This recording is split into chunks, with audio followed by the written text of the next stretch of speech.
Bonjour à tous et bienvenue à Strasbourg. Alors avant de faire le tour de la ville, je vous invite à nous mettre un pouce vers le haut et de vous abonner. Je vous retrouve juste après l'intro, une fois que j'aurai mangé mon bretzel.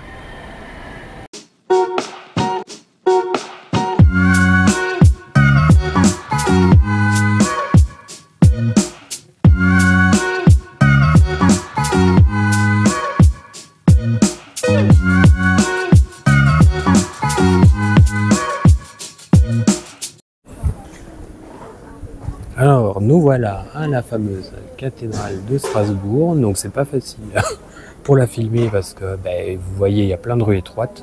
Bon, on va faire quand même le tour parce qu'apparemment, de l'extérieur, ça vaut le coup d'œil. Et en même temps, je vais vous donner un peu d'infos. Donc, elle a été fondée en 1015 sur les vestiges d'une précédente cathédrale. Elle était élevée à partir de 1920 par la ville impériale libre de Strasbourg.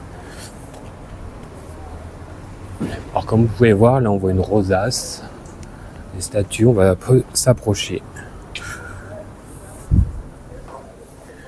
Donc la cathédrale est construite essentiellement en grès rose, qui provient de différentes carrières. Les parties les plus anciennes ont été construites donc en grès vosgien. C'est un grès résistant, mais difficile à travailler en raison de son ciment.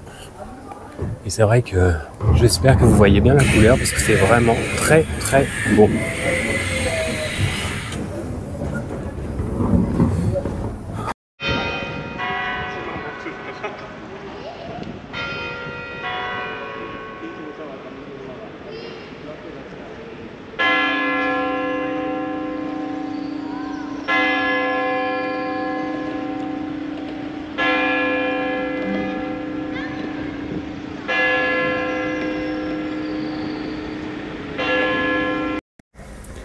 J'ai rebranché le micro parce qu'il y a plein de camions de livraison, il est tôt le matin, d'ailleurs c'est un des conseils que je vous donne pour venir visiter la cathédrale, venez tôt. Alors, on va continuer de faire le tour. Pour tout ce qui est VE info, je vous les donnerai en off, ça sera beaucoup plus simple et je pense que vous entendrez mieux. Je voulais bien sûr continuer à vous en donner quelques-unes, tout en filmant l'architecture. Alors, regardez déjà aussi sur le côté, c'est sympa. Hop. Ici vous avez une petite place pour vous poser sans être sur la face avant qui est juste derrière, et puis bien sûr hop, les rues qui sont très charmantes. Allez, on va continuer le tour. Alors il y a, à l'intérieur, donc l'horloge astronomique. Alors sachez qu'à 12h30 elle se met en route tous les jours. L'entrée est payante. Voilà, je vais vous mettre les heures ici. Donc 4 € plein tarif, 3 € étudiants jusqu'à 25 ans. Et les groupes de 12 personnes, 2 € pour les enfants de 6 ans à 17 ans et gratuit pour les moins de 6 ans. Alors sachez que nous n'irons pas parce qu'on n'a pas le temps, on n'est là qu'une journée. Donc pour tout filmer, c'est un petit peu hard. On va essayer surtout de filmer le plus gros à l'intérieur, mais je vous donne l'info. Et puis je vous donnerai plus d'infos en off aussi sur l'horloge tout à l'heure. Mais regardez, c'est super mignon. Alors là, on est au niveau de la porte sud. Si vous regardez bien tout en haut, il y a 3 cadrans solaires peints en 1572, imaginés par des mathématiciens. Alors je ne vais pas vous donner les noms parce que j'ai peur de les écorcher. Elle a pour objectif de servir au réglage de l'horloge astronomique de la cathédrale. Ils ont été gravés dans la pierre. Alors, à savoir, le cadran de gauche donne la hauteur et l'azimut du soleil, celui du haut donne les heures normales et celui de droite les heures babyloniques et italiques.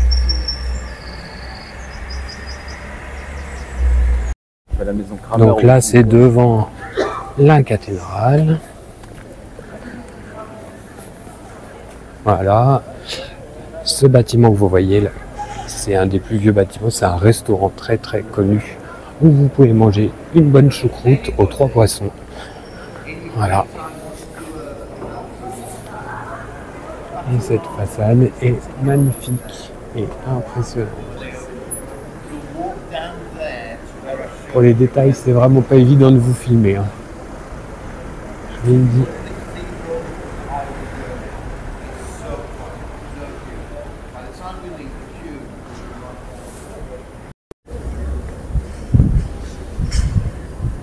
Donc le portail nord est fermé.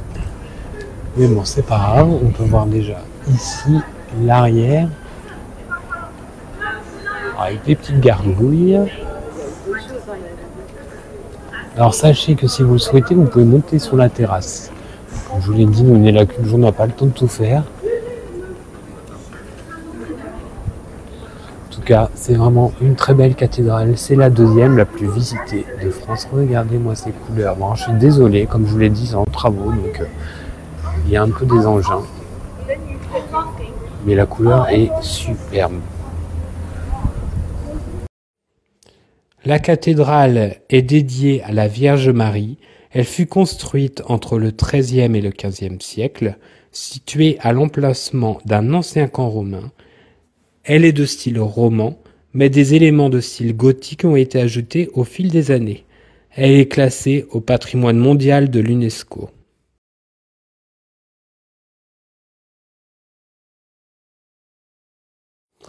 À savoir, c'est aussi la deuxième cathédrale la plus visitée de France, derrière Notre-Dame.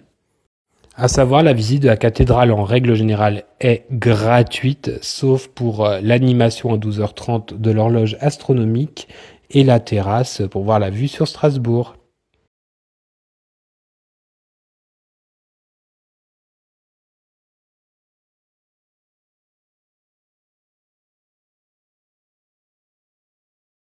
Alors, nous voici dans la cathédrale.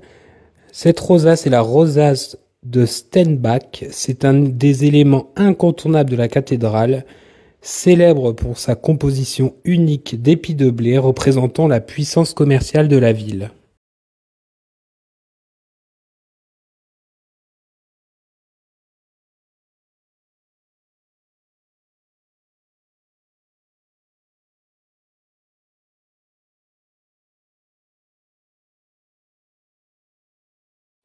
Voici l'horloge astronomique. Elle a été créée en 1574. C'est un chef-d'œuvre de la Renaissance en matière d'horlogerie et de mathématiques. Elle affiche l'heure, la position du soleil et de la lune, les fêtes, le jour de la semaine. Elle s'anime avec des automates tous les jours à 12h30, comme je vous le disais tout à l'heure. C'est payant.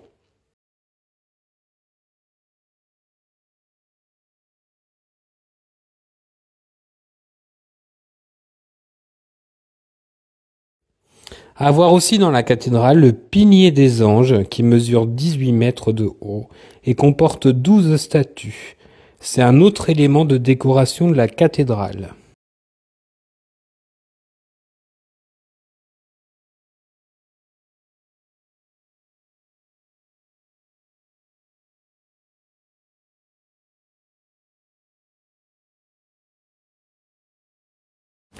Alors juste à côté de la cathédrale, vous avez le musée de l'œuvre de Notre-Dame. On va pas le faire, mais sachez qu'à Strasbourg, il y a beaucoup de musées.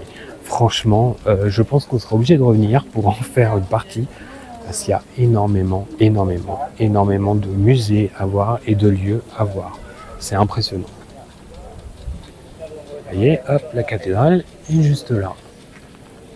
C'est vraiment à côté. Et elle est toujours aussi belle.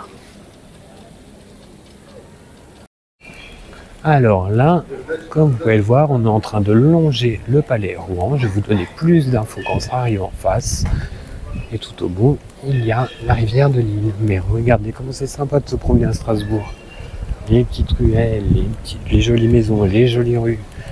C'est hyper bien. Franchement, c'est beau, c'est chill, c'est reposant, c'est... On est bien, quoi.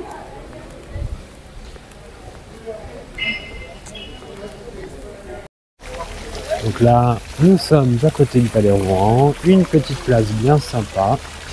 Ici, vous avez les embarcadères, il me semble, si vous voulez faire Strasbourg en bateau. Normalement, on l'a prévu.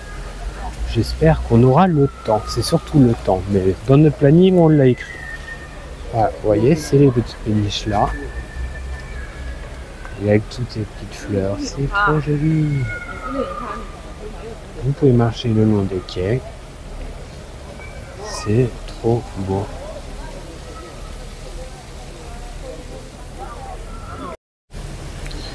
Voici le Palais Rouen de Strasbourg. Il a été construit de 1732 à 1742 d'après les plans de Robert Coste, premier architecte du roi pour le cardinal Armand Gaston de Rohan-Soubise, prince-évêque de Strasbourg.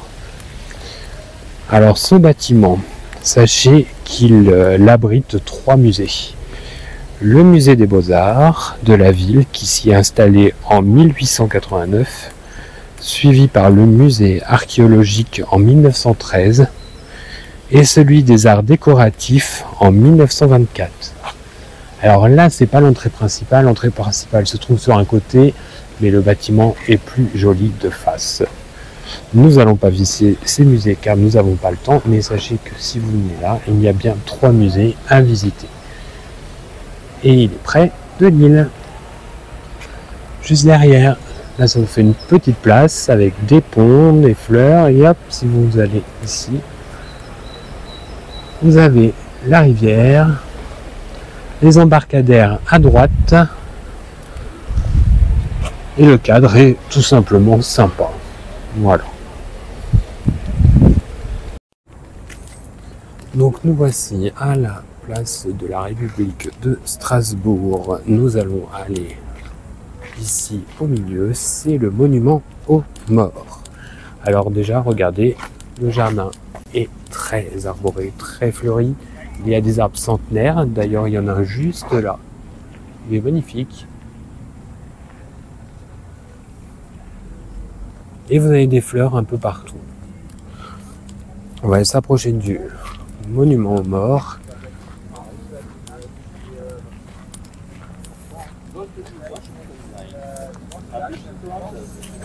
Alors, ce monument est mort.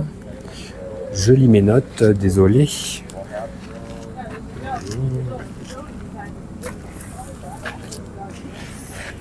Alors, le monument est situé donc au milieu du jardin central. Il a été inauguré en 1936 par le président de la République, Albert Lebrun. Il porte comme seule inscription « À nos morts ». Parce qu'en fait, il ne mentionne pas la patrie dans laquelle les soldats sont tombés. Voilà, il n'y a pas de préférence, mais c'est une très jolie statue.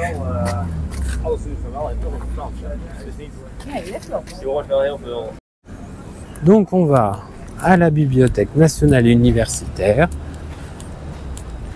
Alors on va s'approcher, hein, tout simplement. On ne va pas traverser la route pour que vous voyez surtout le bâtiment.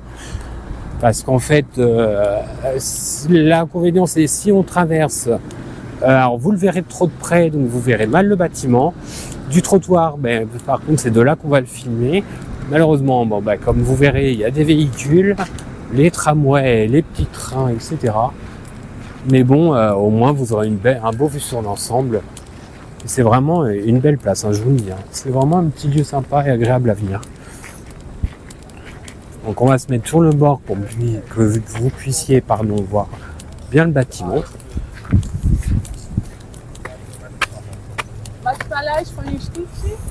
Donc voilà. Voilà, donc ça c'est la Bibliothèque nationale et universitaire de Strasbourg. Elle a été bâtie par les architectes Hartel et Neckelmann, alors désolé pour les noms, hein. Fut inaugurée en 1895 et aujourd'hui la seule bibliothèque en France à bénéficier du double statut national et universitaire.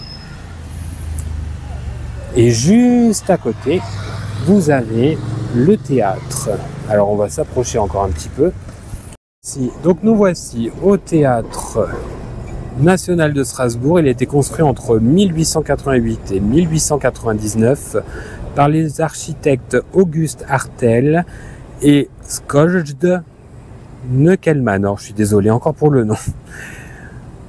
Donc il a accueilli dans un premier temps les sessions de la Diète d'Alsace-Lorraine. Puis après, il est devenu Parlement de l'Alsace-Lorraine en 1911 jusqu'à la fin de la Première Guerre mondiale. Et il a accueilli le Conservatoire de musique, puis c'est devenu le Théâtre de Strasbourg. Alors voici le palais impérial actuel, le palais du Rhin, construit entre 1883 et 1888 par l'architecte Hermann Egger. Alors il est édifié pour accueillir l'empereur lors de ses Allemagnes à Strasbourg, et puis ça marque le rattachement de la ville à l'Allemagne, et s'inscrit dans le programme de rénovation urbaine de grande ampleur.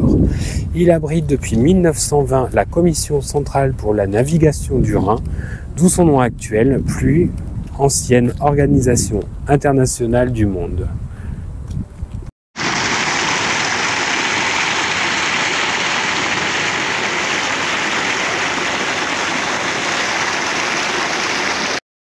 Alors voici l'opéra de Strasbourg qui s'appelle l'Opéra national du Rhin. Très beau bâtiment encore une fois. Et juste derrière vous avez une place avec un cheval et un autre monument qu'on va aller voir tout de suite. Monument Maréchal Leclerc de Haute-Cloque. Alors c'est à côté de l'opéra.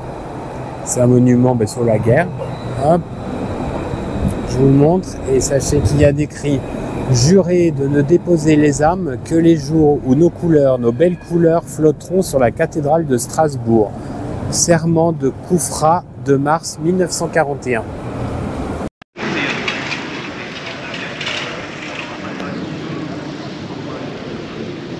Maréchal de France, le 23 août 1952.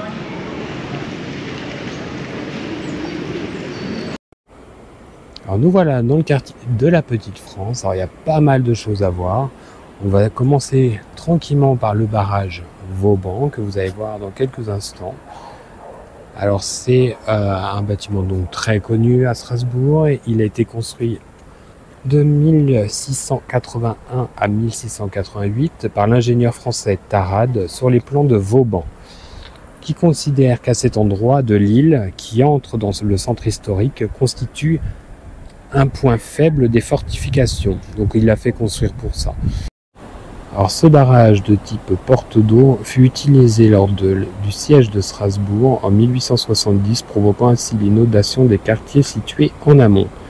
Après 1870, les autorités allemandes font surélever le barrage d'un étage et le recouvrant de terre et de gazon. Alors, le barrage Vauban fait l'objet d'une inscription au titre des monuments historiques depuis 1871. Alors, comme vous pouvez le voir, il y a une terrasse en haut. On va y aller faire un tour parce qu'il y a une belle vue.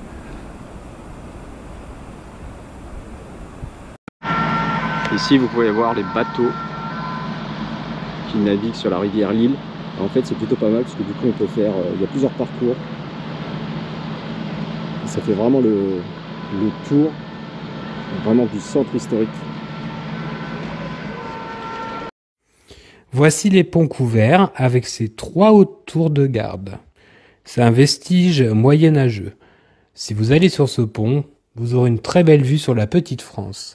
Et si vous allez sur la terrasse du barrage Vauban, vous aurez donc cette magnifique vue. Alors, ce qui est super bien aussi à Strasbourg, c'est pour découvrir la ville autrement, c'est que vous pouvez vous mettre le long de la rivière et faire comme ça le tour du centre-ville, marcher pendant des heures, découvrir l'architecture autrement, passer sous les ponts. Enfin bref, c'est vraiment un bon plan. Regardez comment c'est beau. Franchement, je suis en train de tomber amoureux de cette ville, je crois. Je crois que vous aurez 2 vidéos qu'on reviendra. On n'aura pas le choix. C'est vraiment superbe.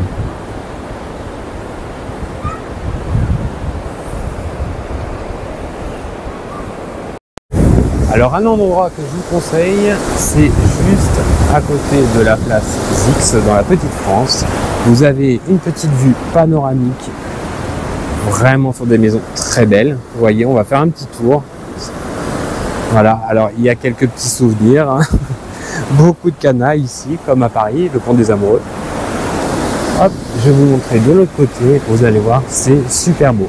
Et on va rejoindre la place Zix, qui est juste après. Donc si vous allez sur cette place-là, donc qui est à côté, enfin la maison des tanneurs est dessus. Je dis la maison des tanneurs, c'est plus connu. Juste à côté, bon, vous avez ces petits canaux là que je vous montre. Je vous conseille, ça dure pas très longtemps, mais regardez les façades. Regardez, c'est pas beau ça. Avec la rivière en bas, le bruit de l'eau, c'est hyper reposant et super beau. Alors moi j'adore ces façades, franchement, c'est une très belle ville Strasbourg.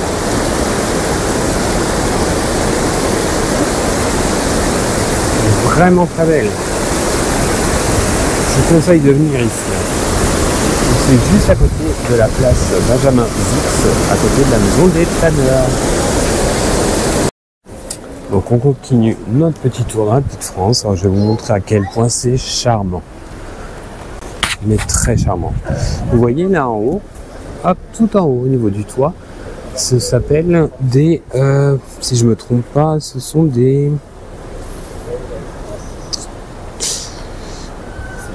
un toit ouvert, voilà.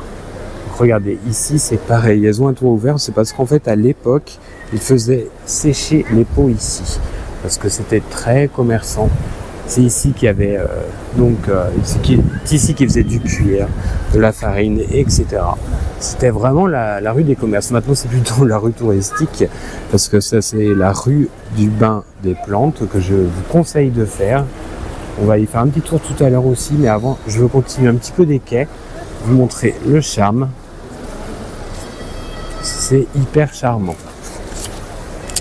Alors vous allez voir de l'autre côté il y a beaucoup de monde, hein, parce que c'est la rue qui est la plus connue de la Petite France et donc qui offre ses toits ouverts. Alors là nous allons arriver sur la place Benjamin Zix. Il peut y avoir souvent du monde parce qu'il y a des visites guidées, exactement comme ici. Donc c'est un petit peu délicat, mais si vous vous mettez sur les bords, vous pouvez y trouver des petits bancs et des petits restaurants pour vous poser. Voilà, mais si vous venez comme nous à cette heure-là, sachez qu'il y aura toujours du monde. Donc après, vous pouvez retourner au niveau des ponts couverts pour aller vous poser sur les petites îles. Ici, vous avez une jolie église. Et ici, donc, la maison des tanneurs. Donc la maison des tanneurs est maintenant un restaurant où ils font de la choucroute. Mais sachez qu'à l'époque, c'est ici qu'ils tannaient les peaux pour faire du cuivre. Mais la maison est restée donc dans son jus. Donc ici nous sommes dans la rue d'Avoplante. Regardez si c'est pas le nom, à côté de la maison des tanneurs. Et si vous allez comme nous dans cette direction, mais vous rejoignez les ponts couverts. Et dans l'autre direction, vous rejoignez le centre-ville et donc pas loin de la cathédrale. Alors nous voilà à la place Kléber. Donc la place Kléber, son nom vient de Jean-Baptiste Kléber en 1753-1800. C'est un général français qui s'est illustré pendant les guerres de la Révolution française, notamment lors de la guerre de la Vendée et de la campagne d'Égypte. Donc là, vous avez sa statue en plein milieu. Donc là, on peut pas trop filmer parce qu'en fait, il y a des festivités qui vont arriver, il y a des barrières un peu partout. Mais c'est pas grave. Donc nous voici toujours sur la place Kléber. Donc ici, c'est le bâtiment qui s'appelle l'Aubette. Donc c'est un bâtiment du XVIIIe siècle construit dans le cadre de l'embellissement Blondel. Il est grand et splendide. Il est vraiment beau. Si vous regardez, il y a plein de statues en haut. Enfin, surtout au-dessus de l'entrée principale. On peut voir comme des anges. C'est vraiment joli.